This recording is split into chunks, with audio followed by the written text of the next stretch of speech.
मुख्यमंत्री नीतीश कुमार ने बिहार के लोगों को आज बड़ी सौगात दी है। मुख्यमंत्री ने आज परिवहन विभाग की योजनाओं का शुभारंभ किया है। 350 एम्बुलेंस सेवा और 50 सीएनजी नगर बस सेवा की सुविधा लोगों को दे दी गई है। मुख्यमंत्री ने कहा कि प्रदूषण को रोकने के लिए सीएनजी बस काफ़ी महत्वपूर्ण साबित होगा। और इसके साथ ही उन्होंने कहा कि पिछले कुछ महीनों में इलेक्ट्रिक बस प्रदूषण कम करने का काम पहले से ही कर रहा है।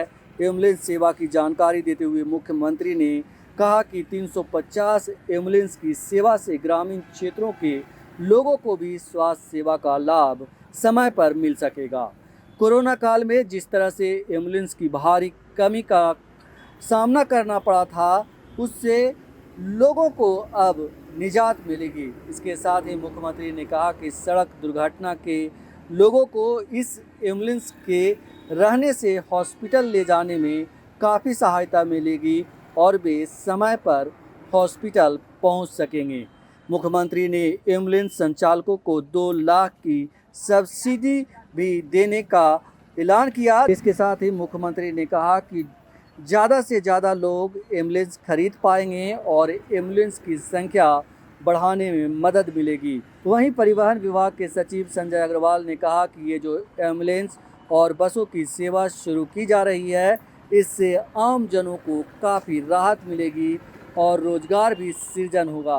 कई सारे लोगों को रोज़गार मिलेगा और जो बसों के ड्राइवर हैं उनको 5 दिन की स्पेशल ट्रेनिंग भी दी जाएगी, जिससे कि सड़क दुर्घटनाओं को रोका जा सके। पिछले दिनों जब इलेक्ट्रिक बसों का उद्घाटन हुआ और उसके बाद विधानसभा के अंदर इलेक्ट्रिक बस एक दीवार से टकरा गई थी, उसके बाद ड्राइवर को उद्घाटन से पहले स्पेशल ट्रेनिंग देने का फैसला किया गया है। बात करें बस में सुविधाओं की, तो सीएनजी बस में काफ़ी सारे सुविधाएं दी गई है। काफ़ी सारी सुविधाओं से लैस है ये बस में किराया तालिका को चिपका दिया गया है, जिससे लोगों को परेशानी नहीं हो। वहीं हेल्पलाइन नंबर भी दिया गया है कि अगर आपको कोई शिकायत हो या सुझाव हो तो आप इस पर फ़ोन करके अपनी शिकायत या सुझाव दे सकते हैं। इसके साथ ही व्हाट्सएप नंबर भी दिया गया है, जिस पर आप व्हाट्सएप करके मैसेज करके अपनी शिकायत और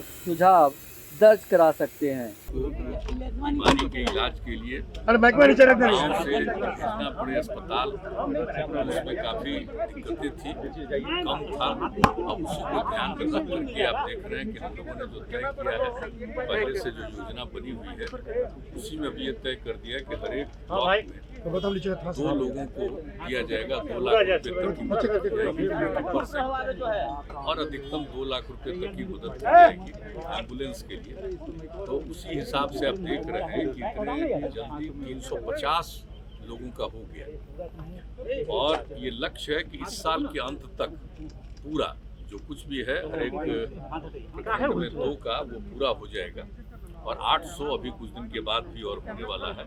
ये जैसा बताया गया है कि अक्टूबर महीने तक वो भी हो जाएगा। तो इस तरह से जो एम्बुलेंस की सुविधा हो जाएगी, जो देख रहे थे कि अभी जो कोरोना का दौर चला है, उनको कहीं से भेजने में काफ़ी तरह की दिक्कतें आई थी। एक तो उसको भी देखते हुए, और कोरोना तो आज है, कल किसी भी प्रकार की बीमारी का कोई सामना करे तो उसको अस्पताल ले जाने में कोई दिक्कत नहीं, नंबर 1। और नंबर 2 दूसरी बात है कि जो एक्सीडेंट वगैरह होता है रोड्स पर, तो आप जानते ही हैं कि अब इतना ज़्यादा सड़क बन गया है, बहुत ही बड़ी बड़ी सड़कें बनी हैं, सब कुछ किया गया है, लेकिन फिर कहीं ना कहीं सड़कों पर दुर्घटनाएं होती हैं। और अगर कोई उस इलाके का आदमी दुर्घटना का पीड़ित है तो उसको तत्काल इलाज के लिए, उसके बचाव के लिए अस्पताल वगैरह में पहुंचाना है, तो अगर एम्बुलेंस नहीं होने पर तो दिक्कत होती है।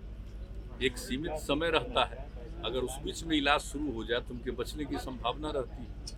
तो इसलिए इस बात का भी ध्यान, सिर्फ यही नहीं कि आज जो कोरोना की स्थिति में जो नौबत है या अन्य बीमारियों का भी, लेकिन साथ साथ एक्सीडेंट का भी कुछ मामला हो तो उसके लिए भी तो ये शुरू किया गया है ताकि ग्रामीण इलाकों में ये उपलब्ध रहे। इसी तरह से अन्य प्रकार से भी हम लोग कर रहे हैं। तो आज जो ये किया गया है आप जानते ही हैं, सब देखे ही हैं, बहुत अच्छी बात है।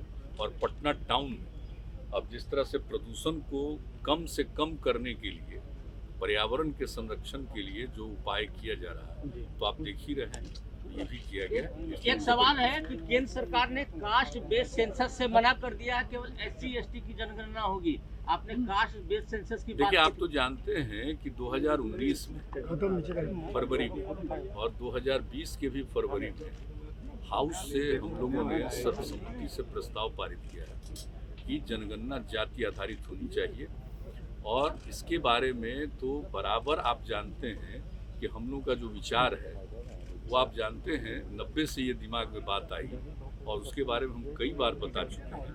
लेकिन यहाँ पर भी हाउस के अंदर भी इस बातों को रखे 2019 में भी और 2020 में भी, तो वहाँ से भी हम लोगों ने सर्वसम्मति से प्रस्ताव भेजा है। हम तो आग्रह करेंगे कि एक बार जरूर करना चाहिए। अब 10 के बाद कुछ दिन के बाद लोगों ने किया था कास्ट का सेंसस किया, तो उसका तो कोई मतलब आया नहीं, ठीक से हुआ नहीं। तो जो बन करके तैयार हुआ था 13 में, तो 13 के बाद तो कभी पब्लिश नहीं हुआ कि आखिर किस इलाके में किस जाति की कितनी संख्या है। एक बार जरूर होना चाहिए कास्ट बेस्ड सेंसस, ताकि मालूम हो जाए और जो गरीब गुरबा तबके के लोग हैं, SC ST के अलावे बाकी जो लोग हैं, उनको भी इसका लाभ मिलेगा और पता चल जाएगा कि सही मायने में इनकी संख्या कितनी है। और जब संख्या का पता चलेगा तो आप उनके उद्धार के लिए भी, उनको विकसित करने के लिए काम करेंगे। तो मैं तो पुनः अनुरोध करूंगा कि भाई हम लोगों का है, और उधर जो पार्लियामेंट में ये बताया गया कि नहीं हो पाएगा, तो हम लोग तो आग्रह करेंगे कि इस पर जरूर गौर करिए। और हम पहले भी न सिर्फ यहाँ से प्रस्ताव गया है, हमने बातचीत भी की थी। तो हमारी तो हम लोगों की तो इच्छा है भाई कि होना चाहिए और उस सब के हित में। सर एक सवाल है, दैनिक भास्कर दैनिक भास्कर के दफ्तर में रेड हुआ है। इसके लिए तो पूरी कार्रवाई हो रही है और आप जानते हैं कि किस तरह से इसका जांच किया, और जांच करने के बाद जो सरकारी कर्मचारी अफसर हैं, उनकी भी कोई भूमिका अगर गड़बड़ दिखाई गई तो उस पर भी कार्रवाई हो रही है।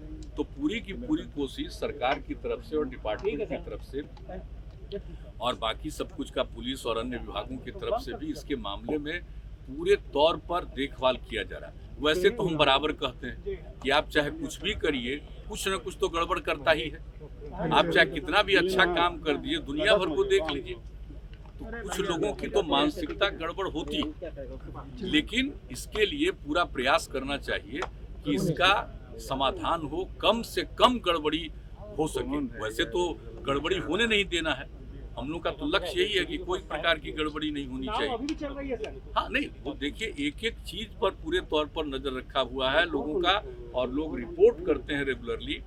सारे जगह के DM और SP या सीनियर SP, ये लोग भी एक एक चीज को देख रहे हैं। और खास करके जिन इलाकों में आप जानते हैं कि सबसे ज्यादा वहाँ से निकलता है बालू, तो उस सब चीजों को भी लोग देख रहे हैं, और कहीं कोई गड़बड़ी कर रहा है तो उसको डिटेक्ट करने की कोशिश कर रहे हैं और उस पर एक्शन भी कर रहे हैं, और सबको कब्जा में रख करके, और जो सरकार के जो डिपार्टमेंट के नियंत्रण में है उसके माध्यम से जो जहां इसकी उपयोगिता है, लोगों को इसको प्रोवाइड करने की भी कोशिश करने में लगे हुए हैं। तो इसके बारे में तो एक मीटिंग हुई है और सब लोग इस काम को कर रहे हैं। तो इतना तो हम जरूर कहेंगे कि देखिए भाई, गड़बड़ नहीं करना चाहिए और ठीक से काम करना चाहिए। कोई भी चीज, किसी भी चीज को गड़बड़ी करने पर तो पूरे तौर पर कोशिश कर रहा है, और अगर सरकारी तंत्र में भी कोई गड़बड़ है तो उनको भी छोड़ा जाता है। अभी कुछ लोगों को पता चला है तो उनके ऊपर पूरा पूछताछ हो रहा है, सब कुछ कार्रवाई हो रही है। जो जरूरी बात होगी वो यहाँ के उस पर जो एक्शन